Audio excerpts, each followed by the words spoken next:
Radio Getsemaní, transmitiendo desde el Alto Castro de Sarchizú, te bendice.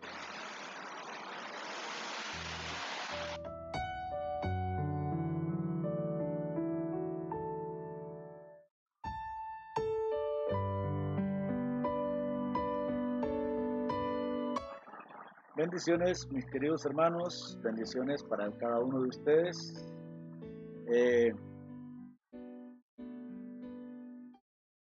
Hoy queremos abrir la palabra del Señor y quiero invitarles a buscar en sus Biblias, en el libro del profeta Samuel, capítulo 1, el primer libro del profeta Samuel, capítulo 1. Primer libro del profeta Samuel, capítulo 1. Así que póngase cómodo para estudiar la palabra del Señor y es un privilegio para mí el poderles hoy hablar acerca de lo que dice la palabra del Señor para usted en esta tarde o noche o mañana, en el momento en que usted lo esté viendo o escuchando. Que Dios me lo bendiga. Capítulo 1 del profeta Samuel dice este capítulo: la oración que movió la mano de Dios para dar un hijo a la estéril Ana. La oración que movió la mano de Dios para dar un hijo a la estéril Ana. ¿Cuántos creen en la oración? ¿Verdad que todos creemos en la oración? Todos creemos que orar es bueno y que la oración es algo poderoso que nos va a ayudar y nos va a bendecir en los momentos de necesidad. Pues hoy yo quiero hablarles acerca de la oración de una mujer que movió la mano de Dios. Esta oración movió la mano de Dios y Dios le proveyó un hijo a una estéril. El capítulo 1 del profeta Samuel, del libro del profeta Samuel, capítulo 1, versículo 1 en adelante, dice que Dios le da un hijo a Ana y ella cumple su voto y se lo entrega al Señor. Dios le da un hijo a Ana y ella cumple su voto y se lo entrega al Señor. ¿Qué es orar? Según el diccionario de teología dice: sin perder de vista el aspecto misterioso y trascendente que envuelve a la realidad divina, está claro que la base fundamental de la oración cristiana es la fe en un Dios personal, que es uno y trino a la vez. Entonces, la oración no solamente es hablar con Dios, porque siempre nos han dicho que la oración es hablar con Dios. La base fundamental de la oración cristiana es la fe en un Dios personal. Quiero que no olvide eso, porque en este estudio va a ser muy importante. El carácter personal y trinitario, sigue diciendo el diccionario de teología, el carácter personal y trinitario distingue esencialmente a la oración cristiana de cualquier otra expresión humana frente a la trascendencia del Dios en el que creemos. Ana, la estéril, clamaba a un Dios personal, a un Dios personal. Y este capítulo 1 del libro del profeta Samuel, ese capítulo 1, el primer libro del profeta Samuel, nos presenta el siguiente bosquejo.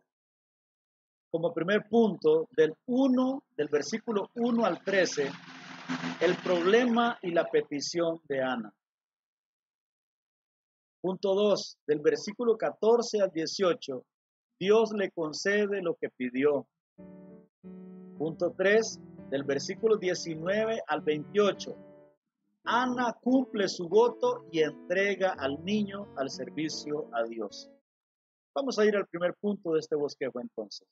Y el primer punto dice que el problema y la petición de Ana, del versículo 1 al 13. Hay una enseñanza maravillosa que nos deja Ana a nosotros aquí, es que cada vez que tú tienes un problema, no te vuelvas loco, no andes de acá para allá. Recuerda en quién has creído y recuerda buscar al Dios en el cual tú has creído. Ana lo tenía claro lo tenía Ana. Por esa razón, ella busca al Señor en oración. Vamos a ver cuál era el problema de Ana. Había un problema que causaba dolor en la vida de Ana. Ese problema que causaba dolor en la vida de Ana era que su esposo tenía 2 esposas. Samuel, en el capítulo 1, versículo 2, en 1 Samuel, nos dice: y tenía Elcana dos mujeres. El nombre de una era Ana y el nombre de la otra Penina. Y vea el problema. Y Penina tenía hijos, mas Ana no los tenía. El problema de Ana es que vivía en un contexto donde no tener hijos era una maldición.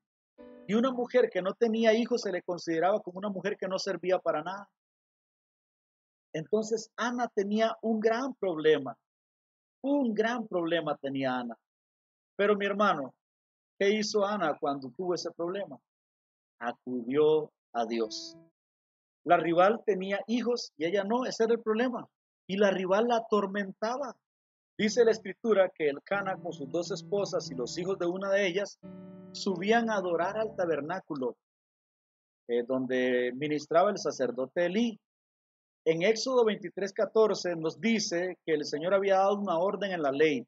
En el libro de Éxodo 23:14, la orden de Dios era: 3 veces en el año me celebraréis fiesta. Pues 3 veces al año iba Elcana con sus mujeres a adorar al Señor.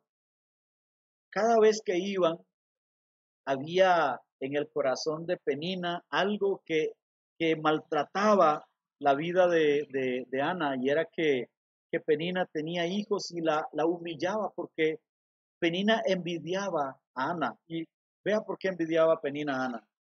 En el primer libro del mismo Samuel, capítulo 1, en el versículo 5 nos dice: pero a Ana, dice que en el versículo 4 dice que Elcana apartaba una porción para cada una de las esposas.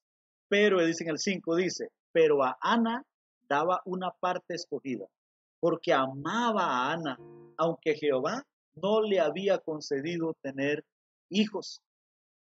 Esto enojaba tanto a Penina, le llenó su corazón de envidia, de amargura, de manera que le volvía loca la vida a la pobre Ana, la atormentaba. Por eso, hermanos, usted tiene esposa, usted puede ser la clave o el clavo para que su esposa sea feliz o viva atormentada. Muy bien.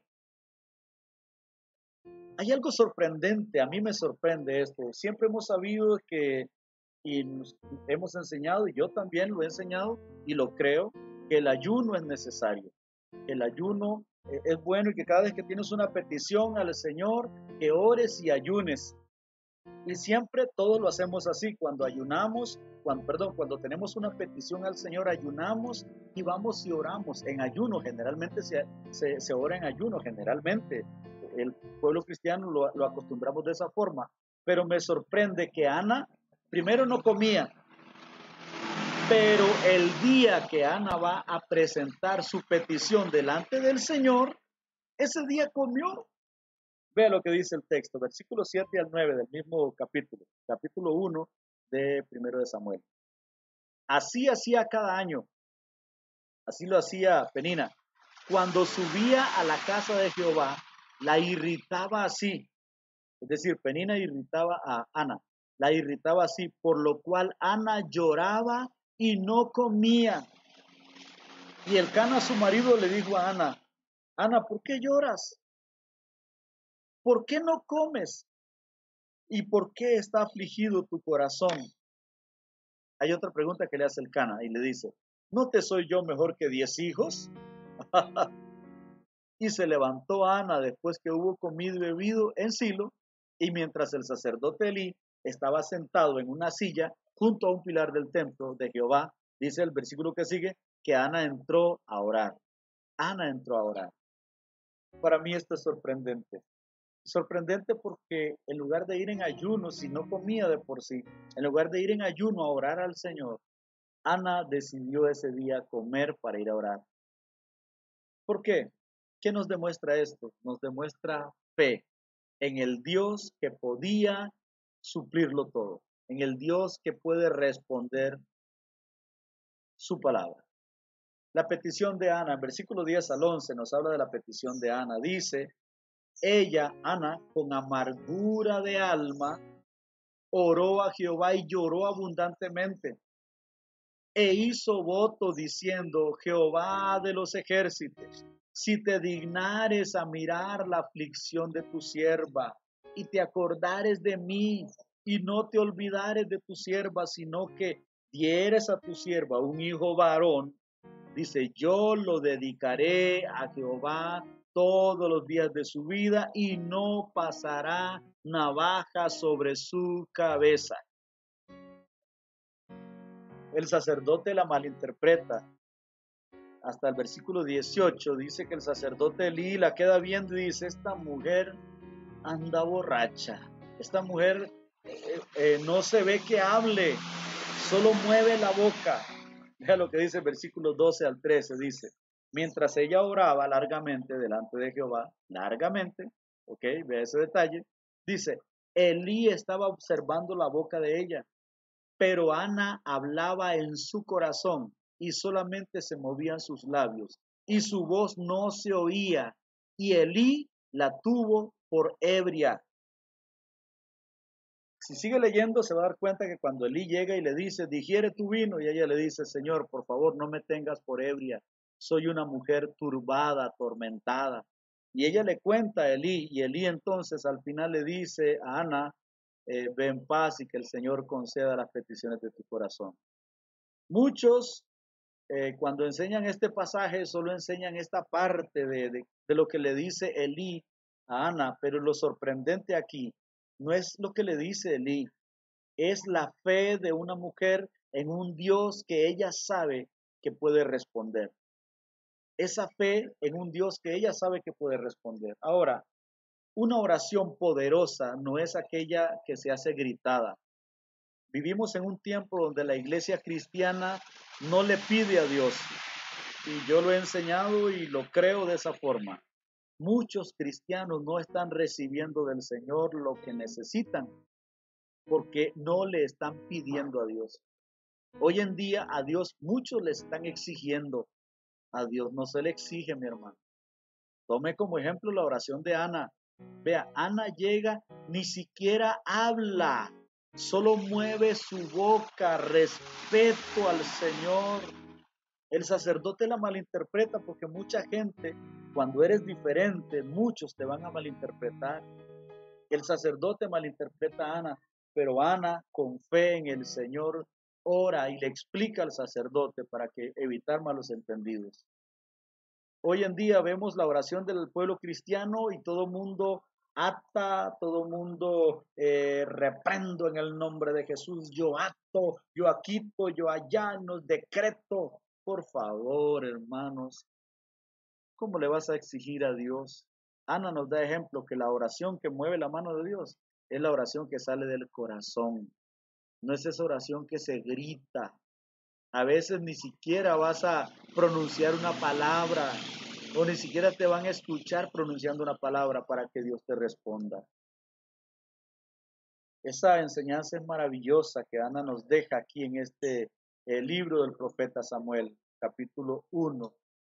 Y en segundo lugar, del versículo 19 hasta el 23, Dios le concede lo que pidió. Del versículo 19 al 23, Dios le concede lo que pidió. ¿Qué había pedido Ana? En el versículo 11 dice que había pedido un hijo y que ese hijo fuera un hijo varón. Y le había dicho al Señor, si me lo das, este hijo te lo voy a dedicar, va a ser solo para ti, no le va a pasar navaja por su cabello ni nada de eso. Entonces hay una promesa de Ana. Vea lo que dice el versículo 11. E hizo voto diciendo, Jehová de los ejércitos, si te dignares a mirar la aflicción de tu sierva, y te acordares de mí, y no te olvidares de tu sierva, sino que dieres a tu sierva un hijo varón, yo lo daré a Jehová todos los días de su vida, y no pasará navaja sobre su cabeza. Esta Ana es sorprendente. Ana a mí me sorprende. Cuando usted y yo hemos tenido una petición al Señor, ¿por qué oramos? ¿Por qué clamamos? No es cierto que oramos porque necesitamos algo que Dios nos dé. Pero Ana necesita un hijo y le dice, si me lo das, te lo voy a dar a ti. Entonces ella pidió no para ella, pidió para Dios. Vea qué cosa más hermosa, hermano. Es que la oración tiene que salir del corazón y tiene que ser sin egoísmo. Tiene que ser una oración sin egoísmo, creyéndole a Dios, una oración confiando en el Señor, pero sin egoísmo. Dios se acordó de la despreciada. Vea lo que le dice ella, y en el versículo 11 le dice, si te dignares a mirar la aflicción de tu sierva y te acordares de mí. Ella se sentía olvidada, se sentía menospreciada, se sentía pisoteada. Dios se acuerda de aquellos que se sienten de esa forma hoy. Dios se acordó de las despreciadas. En el capítulo 2, versículo 5, Ana, después de que ya recibió lo que le había pedido a Dios, dice la misma Ana, vea lo que dice, capítulo 2, versículo 5 de 1 Samuel, dice, los saciados se alquilaron por pan y los hambrientos dejaron de tener hambre. Y vea lo que dice, hasta la estéril ha dado a luz 7. ¡Wow! Y la que tenía muchos hijos, ahora languidece. Vea, hermano, y cuando me toque volver a predicar para ustedes, para la iglesia de aquí de mi hermano Antonio Sánchez, mi suegro y mi suegra, doña Rosa, don Roger, cuando me permita volver a predicar para ustedes, me gustaría enseñarles el capítulo 2, versículo 1 al 10, que habla sobre el cántico de Ana por haber recibido lo que le pidió al Señor. Hermano, es que entender que Dios se acuerda de los despreciados es entender que Dios se acordó de usted y se acuerda de mí. Y en tercer lugar, Ana cumple su voto y entrega al niño al servicio de Dios. Del versículo 21 hasta el 28. Ana cumple su voto. ¿Cuál era el voto de Ana? En el versículo 11 le dice, Señor, si me das un hijo varón, te lo prometo que te lo voy a entregar para que te sirva a ti. Y no solo para que te sirva, sino que mi hijo no va a pasarle ninguna navaja sobre su cabeza y va a ser un voto nazareo. Pues ese voto nazareo se menciona en Números capítulo 6, versículo 5. Dice, Números de la ley, dice así, todo el tiempo del voto de su nazareato no pasará navaja sobre su cabeza hasta que sean cumplidos los días de su apartamiento a Jehová. Será santo, dejará crecer su cabello. Ese era el voto nazareo. La decisión de Ana de cumplir el voto. Vea esto, hermano, versículo 22 al 23. Recuerde que el Cana subía al templo, al tabernáculo, a adorar al Señor con sus esposas. Pero Ana, el día que tenía que subir, no subió porque había nacido Samuel. Y le dijo a su marido, yo no voy a subir hasta que el niño sea destetado, porque para que lo lleve, vea lo que dice Ana, se lo está diciendo al esposo, al papá de ese niño, para que lo lleve y sea presentado delante de Jehová. Y se quede, allá para siempre. Y el Cana, su marido, le respondió, haz lo que bien te parezca, quédate hasta que lo destetes. Solamente, vea lo que dice el Cana, solamente que cumpla Jehová su palabra. ¿Cuál fue la palabra que Jehová le había dicho a Ana? En capítulo 2, versículo 5, que fue el que leímos anteriormente, dice que la estéril tuvo 7 hijos, 6 más aparte de Samuel. ¿Qué es lo que está diciendo el Cana? Que Dios cumpla lo que te prometió. Si te dijo que te iba a dar 6 más, pues que Dios cumpla eso. Le voy a regalar le voy a donar a Dios, pero que Él cumpla su promesa.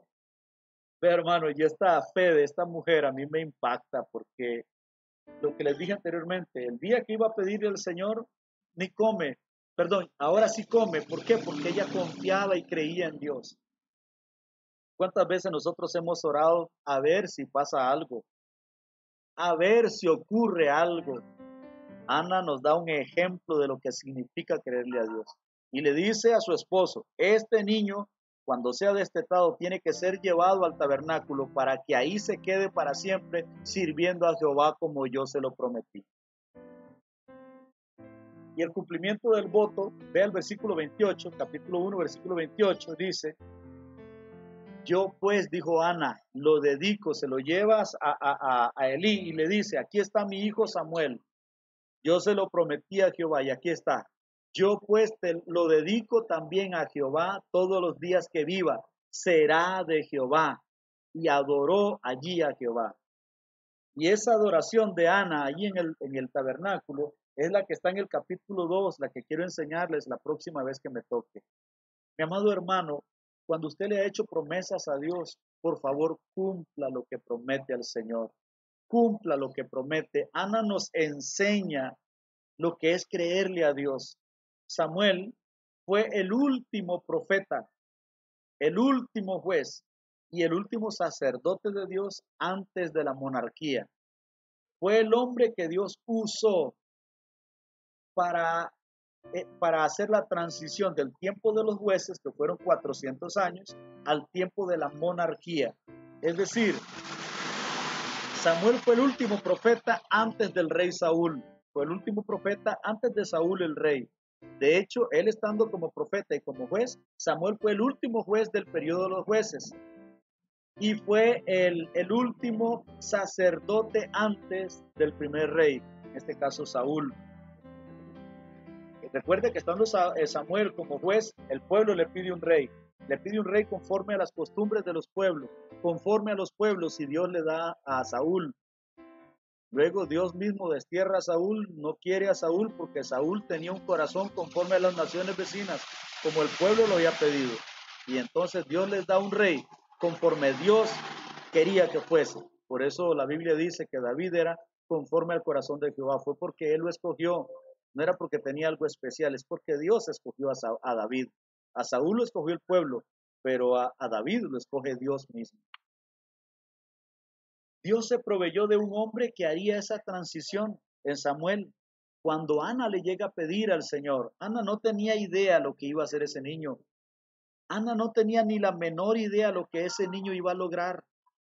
Pero Ana logra y descubre que ese niño posteriormente, más adelante descubre que iba a ser un gran hombre delante de Dios.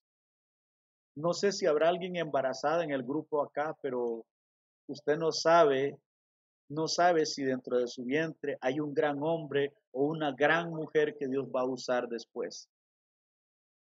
Es igual como con Jesús. Vea, hermano, Dios se provee un hombre en Samuel para hacer la transición. En Jesús, Dios se proveyó a un hombre que hizo la transición entre el pecado y la salvación del mundo. El padre Abraham, cuando iba a sacrificar a su hijo Isaac, le dice a su hijo Isaac: Padre, aquí está la leña, aquí está el fuego, aquí está el altar. ¿Y dónde está el sacrificio? Y el padre Abraham le dijo a su hijo: Dios se proveerá. Y Dios se proveyó. Dios se proveyó. En ese momento un carnero enredado ahí, lo ve Abraham y lo mata en lugar de su hijo. Ese carnero simbolizaba a Jesucristo, que iba a ser entregado por nosotros, por nuestros pecados, así como proveyó en Samuel al hombre que iba a hacer la transición del tiempo de los jueces a la monarquía. En Jesús provee a un Salvador que hace la transición de la condenación eterna a la salvación eterna. Juan, refiriéndose a eso en el capítulo 1, versículo 29 de su evangelio, dice: el siguiente día vio Juan a Jesús, que venía a él, y le dijo: he aquí el Cordero de Dios que quita el pecado del mundo. En Jesús se cumple el sacerdote, el rey, porque Jesús cumple los 4 ministerios. Jesús es el sacerdote según el orden de Melquisedec, el rey eterno, descendiente de David, de la familia de David. Es el profeta por excelencia y el juez que juzga y juzgará a este mundo cuando venga por segunda vez. En Cristo Jesús el Señor se ha suplido a un Salvador. Mi amado hermano, en este precioso momento yo quiero leerte lo que dice Isaías capítulo 9, versículos 6 al 7, que dice: porque un niño nos es nacido, hijo nos es dado, y el principado sobre su hombro, y se llamará su nombre Consejero, Dios fuerte, Padre eterno, Príncipe de paz. Aleluya. Versículo 7 dice, lo dilatado de su imperio y la paz no tendrán límites sobre el trono de David y sobre su reino, disponiéndolo y confirmándolo en juicio y en justicia desde ahora y para siempre. El celo de Jehová de los ejércitos hará esto. Vea, mi amado hermano, que dice que lo dilatado de ese imperio no tendrá fin y la paz no tendrá límites sobre el trono de David, porque Jesucristo es del linaje de David. Jesús se provee, el Padre se provee en Jesús al hombre que iba a hacer la transición del pecado a la vida eterna, como fue con Samuel la transición de los jueces a la monarquía. Ese es el Dios que tenemos. Cuando ores al Señor, por favor, no dudes que Dios puede bendecirte, no dudes que Dios puede responderte. Ana nos da una gran lección de fe. Créele al Señor y recuerda, hermano, recuerda en quién estás creyendo. En este tiempo en que estamos viendo cosas diferentes, delicadas, una pandemia que estamos viviendo, el país aprobando leyes que van en contra de los principios bíblicos, por favor, nunca dejemos de creerle a Dios, porque el día que dejamos de creerle a Dios, dejamos de vivir y de existir como hijos de Dios. Pero párate firme en las convicciones, hermano. Párate firme en lo que crees. Algo sorprendente de Ana es que Ana estaba segura de en qué creía. Esa sierva de Dios estaba segura de en quién estaba creyendo. Y cuando su esposo le dice, eso sí, que Dios cumpla lo que prometió, si te va a dar después 6 hijos más. Ana sí sabía que Dios cumple su palabra. Por favor, créale a Dios hoy en esta tarde. Créale a Dios hoy en esta noche, en el momento en que esté escuchando o viendo esta predicación. Créale a Dios y recuerde esto, recuerde, el Dios que provee, el Dios que da, el Dios que ofrece, es el mismo Dios de Ana, es tu Dios. Créele al Señor y ora al Señor. La oración que mueve la mano de Dios es aquella que se hace con el corazón sin egoísmo. Entonces empieza a orar hoy con el corazón y sin egoísmo. Que Dios te bendiga, que Dios te guarde, que Dios te proteja, que Dios tenga cuidado de ti en todo momento. Bendiciones, hermano.